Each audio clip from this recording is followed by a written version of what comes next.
Warren's speech is entitled Teen Wake-Up Call. Please help me in welcoming Warren Kniskern.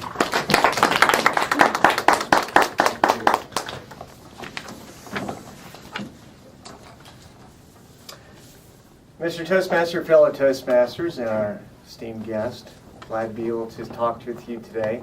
How many times have you seen a teenager making bad decisions and maybe choosing the wrong road in life and wanted to do something about it? Well, our treasure, our son Chase, 16 years old, and he's a good kid. I'm looking right in the camera to say he's a good kid. But he's made some bad decisions. And so, being that he's 16 years old, I decided that he was old enough to appreciate the sight and sound extravaganza that is a trip to the county jail. So last Tuesday morning at 9 o'clock sharp, I made an appointment with Captain Cleveland Sanders at the Public Safety Building in downtown Raleigh. And as Chase and I were walking from the parking garage to the dark, cold lobby that is the Public Safety Building, I told Chase, turn on your mind recorder. And he goes, what? I said, turn on your mind recorder because you will never forget this day. Captain Sanders came out and met us in the lobby, and the first thing he did after introductions was to start physically and psychologically stripping Chase down. Chase was wearing a ball cap and sunglasses with the strappy thing. The first thing he did was take those off. And he said, why are you here, Chase? And Chase said, he made me come, meaning me. He said, well, Chase, let me ask you a couple questions. Did you buy those clothes you're wearing? No, sir. And right now I'm liking this because I've never heard Chase say no, sir, or yes, sir to anybody. He says, do you have a roof over your head at night? Yes, sir. Do you pay the mortgage on the house? No, sir. Do you pay for the groceries in your home? No, sir. Well, it seems to me, Chase, that you got it pretty good. Pretty good. Got a lot of free stuff. It's not like that here. As a matter of fact, I'm looking at you, blonde-haired, skinny boy like you. You wouldn't last a day in here. You mind what your parents tell you to do? Yes, sir. You get good grades in school? Yes, sir. Well, I did flunk one course this year. He says, you have to go to Sunday school? Yep, I have to go to summer school.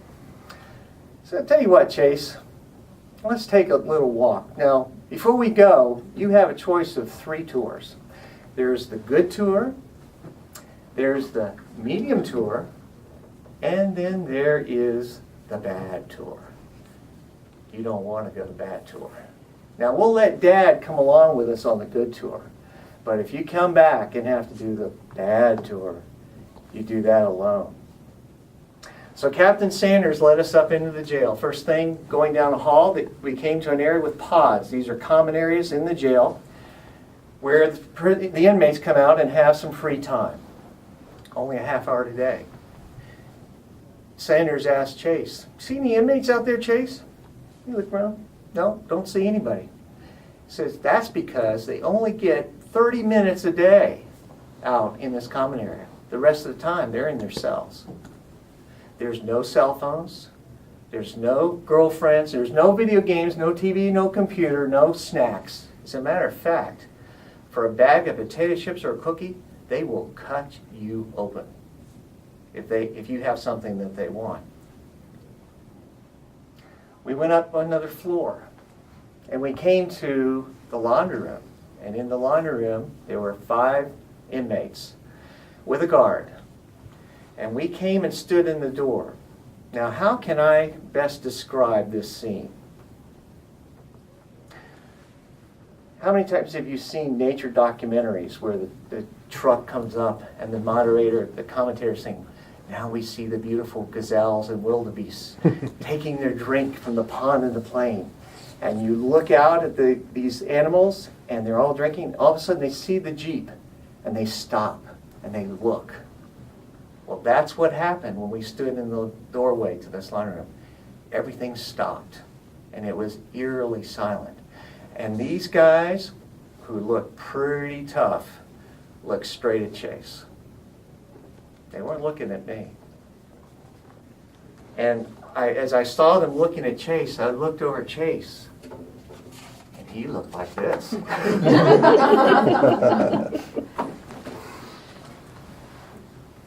We were only there 30 seconds, and we turned to walk away, and I hear an inmate say to the guard, "Hey, bring him back in here. We'll scare the shit out of him." And he wasn't kidding. This is the PG-13 speech, by the way.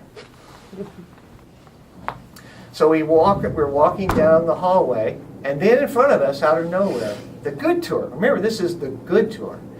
There was a chain gang of 3 inmates chained together, and the guy in the lead, a very mean-looking dude as well, with a big tattoo on his neck, cocked his head and looked at Chase like a laser. I mean, if it could melt glass, it was very creepy.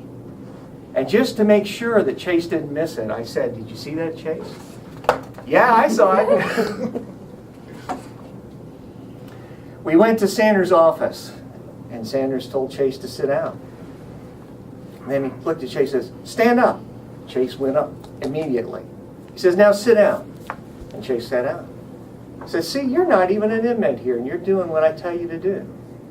If you're in here, everything you do is what I tell you to do. You do not do anything on your own."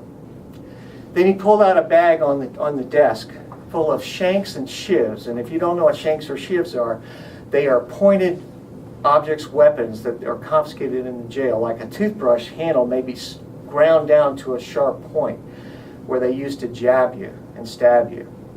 There was a 1-pound master lock with a sock tied on the end that they swung it around to smash people's skulls. Did Chase have any thoughts about this? I looked over at him. Well, I won't do that again. But it got his attention. Says, "Chase, you don't want to be in here." He reminded him again, "You won't last in here. These guys will cut you up. Now, we're here to guarantee your safety, but there's only so much we can do. And we can't get to you in time if you're in trouble. So I'm asking you, what are you going to do? Are you going to obey your parents' rules, which are much easier than the rules you get here? You have no rights in here. You're among people who don't care. They don't have anybody that loves them. They're cast off from society. They hurt somebody or even kill somebody. What are they going to do? Throw them in jail? They're already in jail. They have nothing to lose." He had something else to show us. We went down the hall again from his office to a video room, and they showed videos of surveillance cameras in those common areas, and they showed inmates jumping each other, like just sucker punching them or kicking them in the head. And the guard is there'd be a guard around. He's frantically calling for backup, but meanwhile they're just flailing the guy on the ground. Can't get there fast enough. This made an impression on our treasure. You can believe it. And so Captain Sanders asked him, now that he's been through this experience that makes him feel like a piece of prime rib in a dog pound, to write a letter describing his experience. And this is what Chase wrote. "Dear Captain Sanders, thanks for showing me around the jail today. It's something that I had never done. And it was probably a good thing I did it. I mean, I've seen a few TV shows and movies with scenes in jail and whatnot, but it's much different actually being in one. I guess when you hear about some kid getting thrown in county for selling dope or something, you don't think much of it. But after seeing some of the stuff you showed me, and I think about it, it would really suck being locked up in there for a year and probably more. But thanks again for showing me around." This Thursday night, my wife Cheryl and I are taking Captain Sanders and his wife Angela out to dinner to say thank you. Mr. Toastmaster.